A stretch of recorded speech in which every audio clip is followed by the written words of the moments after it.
Hi everyone.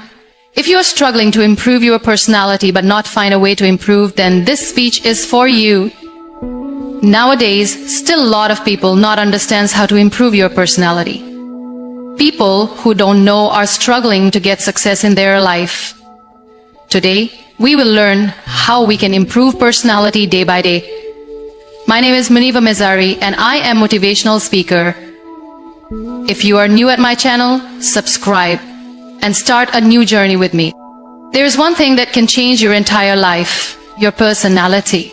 It's not just about how you look, how you speak, or how you present yourself. It's about who you are when no one is watching. It's about how you carry yourself in tough times, how you treat others, and most importantly, how you treat yourself. Personality is not something you are born with. It is something you build, shape, and refine every single day. But here's the truth. Most people never work on improving their personality. They believe that they are stuck with who they are. They say, "This is just the way I am," as if it's impossible to change. But let me tell you, you are not a tree. You're not meant to stay in one place with the same mindset, the same habits, and the same weaknesses. You are a human being full of potential, full of opportunities to grow and evolve.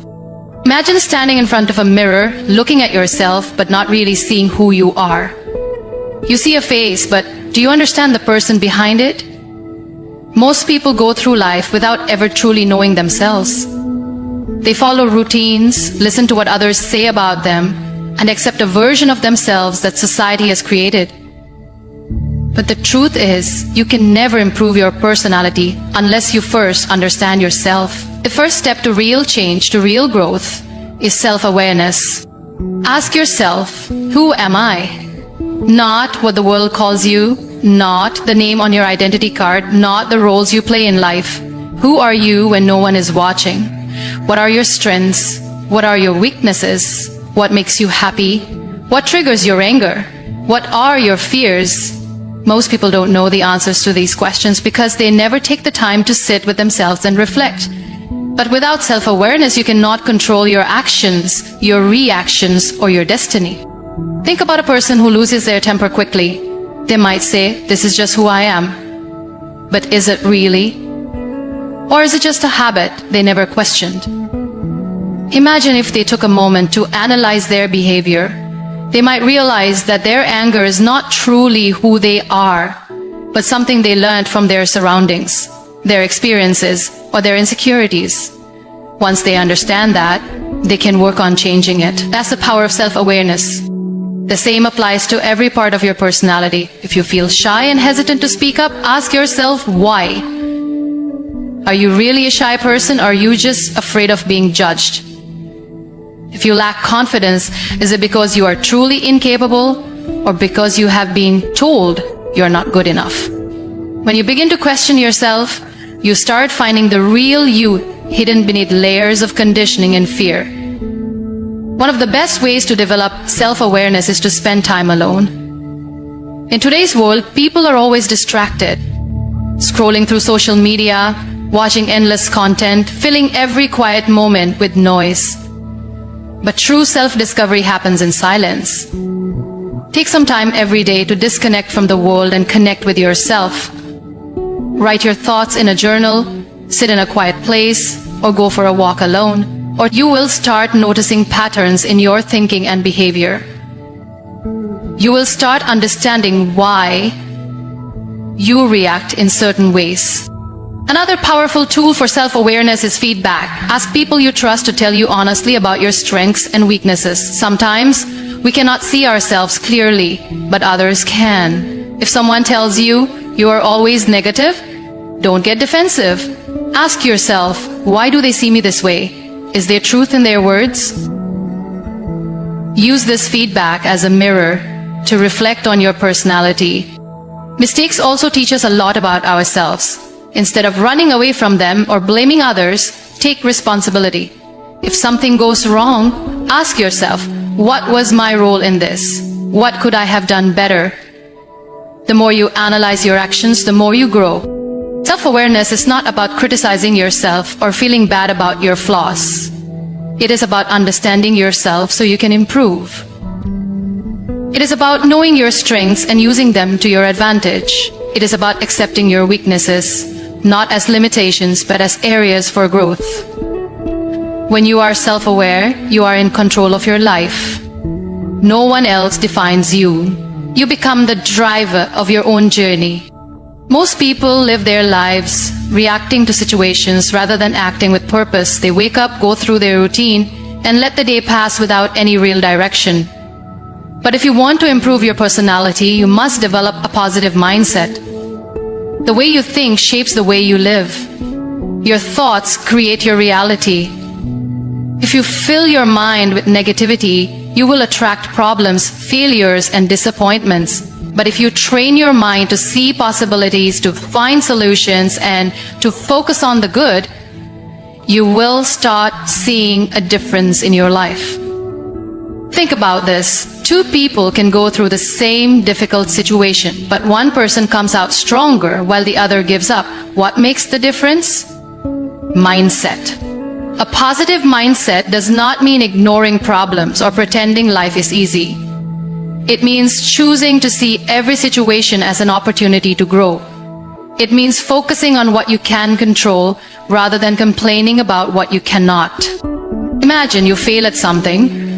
A person with a negative mindset will say, "I am not good enough. I can never succeed." They will stop trying. But a person with a positive mindset will say, "This was a lesson. What can I learn from it? How can I improve?" And they will keep going until they achieve success. That is the power of your thoughts. But how do you develop a positive mindset? The first step is to become aware of your thoughts. Most people don't realize how much negativity they carry in their minds. They say things like, "I can't do this. This is impossible. What if I fail?" without even thinking. But every time you think like this, you are making yourself weaker. Start paying attention to the way you speak to yourself. If you catch yourself thinking negatively, stop and change the thought. Instead of, "I can't do this," say, "I will figure this out." Instead of, "What if I fail?" say, "What if I succeed?"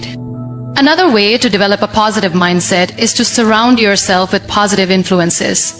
If you spend time with people who always complain, who blame others, who see the worst in every situation, you will also start thinking like them. But if you spend time with people who are hopeful, who believe in growth, who encourage you to keep going, you will absorb their energy. Choose your company wisely. The way you start your day also affects your mindset. If you wake up and immediately check the news or social media, filling your mind with negativity, your whole day will feel stressful.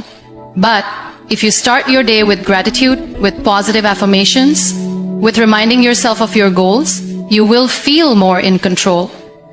Every morning, take a few minutes to remind yourself of the good things in your life. Say, "Today is a new day. I have the power to make it better. I am strong. I am capable. I will focus on what I can control." Difficult situations will always come. That is life. But you get to decide how you respond. Will you let problems break you? Or will you rise above them?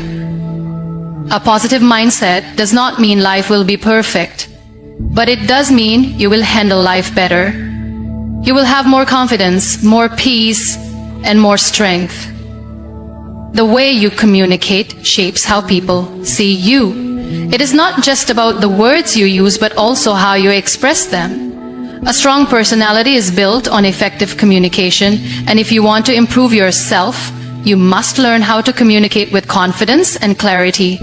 Many people struggle with expressing themselves. They either stay silent, afraid of saying the wrong thing, or they talk too much without making an impact. But communication is a skill that can be learned and improved every day. One of the first steps to better communication is being a good listener. Most people think that communication is only about speaking, but listening is just as important. When you listen carefully, you understand people better, and in return, they respect you more. Have you ever spoken to someone who only waits for their turn to talk rather than actually listening? It feels frustrating, right? Don't be that person. Listen with interest. Pay attention to what the other person is saying. When you listen well, your response becomes more meaningful and people value your words more. Another important part of communication is speaking with confidence. Confidence does not mean being loud or dominating a conversation. It means believing in what you say and expressing yourself clearly. People respect those who speak with certainty. If you hesitate, mumble, or use weak words like maybe or I think, you sound unsure. But if you speak with clarity, using strong words like I believe or I am sure, you will leave a stronger impression. Body language also plays a big role in communication. You can say all the right words, but if your body language does not match, people will not take you seriously. Stand straight, maintain eye contact, and use hand gestures naturally. Avoid crossing your arms or looking down while talking, as these signs make you look less confident. A strong personality comes from how you present yourself, and body language is a big part of that. Another way to improve communication is learning the art of silence. Not every situation requires words. Sometimes, silence is more powerful. If you react immediately in every conversation, you may say things you regret later. But when you pause and think before responding, your words become wiser. Smart people do not rush to speak. They observe, analyze, and then respond in a way that adds value. Emotional control is also key to effective communication. Many people struggle with their emotions in conversations. They get defensive when criticized.